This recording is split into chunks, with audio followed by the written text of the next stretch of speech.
Hello po mga kapraps, dito tayo ngayon sa bayan ng Mahayhay, Laguna.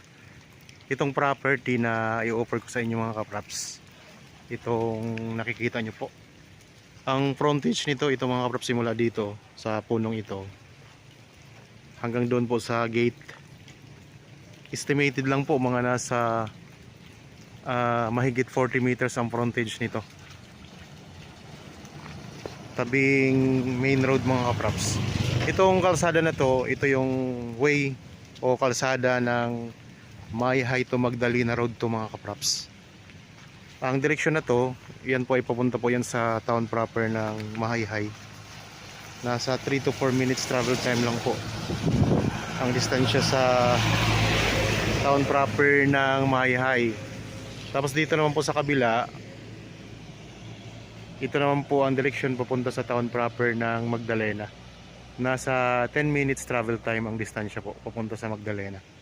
Kasi itong property, boundary po ito ng Magdalena at saka Mahayhay mga kapraps.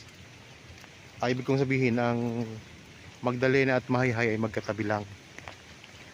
Yan, ito mga kapraps, dito sa part na ito, sa area na to, may mga tanim po siya na mga sitaw, tinatam na ng sitaw yan ngayon. Yan, may linya na po ng kuryente. At may mga sources na rin po dito ng tubig. Medyo makulimlim po kasi maulan tayo ngayon mga kapraps. Dito naman sa kabila, yan, dito naman sa area na to, tara pasok tayo dito sa loob.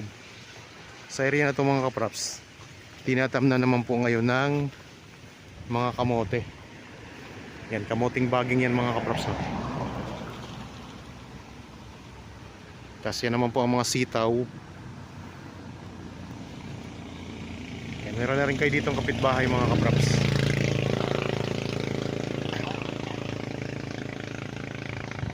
Ayan po, may kapitbahay din kayo dito sa gilid. Bawat gilid mayroon kayong kapitbahay.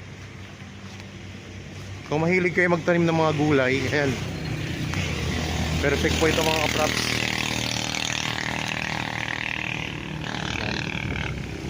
So, tabi lang po tayo ng kalsada mismo. Main road yan mga kapraps.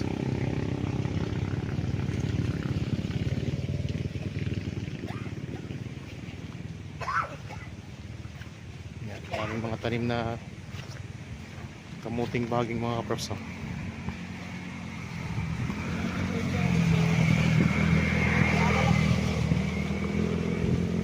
Ang korte ng lupa ay rectangle, naka-front sa main road.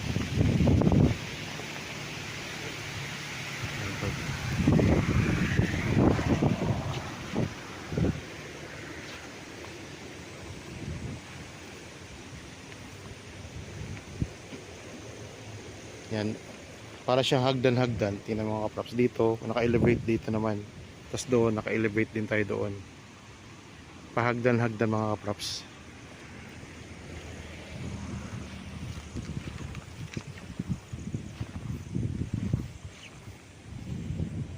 Yan, ikot ko lang ang camera mga kapraps ha. Ang sukat pala nito ay 3,000 square meters. Yan ang mga boundary mga kapraps sa likod. May mga puno ng saging papunta dito. Tapos palayan naman po yung likuran nito. Nandito, tinamnan ito ng mga repolyo dati. Yung mga repolyo po. Tapos yan naman po ang boundary. Ayan. Tapos dyan sa bahay na yan, boundary mga kapraps. Dito naman po, naka-front tayo sa kalsada. Ayan lang ang kalsada mga kapraps. Maraming nadaan.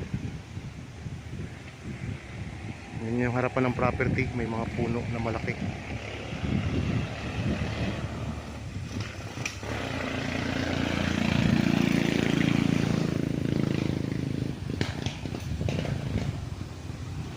So kung interested kayo sa property na to, makipag-ugnayan lang kayo sa amin. Kontakin lang kami sa mga contact details na nandyan sa inyong mga screen.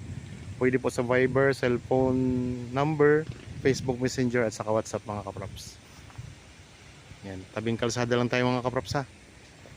Pwede po itong i-subdivide, i-sublat, luti-lutihin para kung gusto nyo magbenta ng malilit na lote, pwede rin po mga kapraps.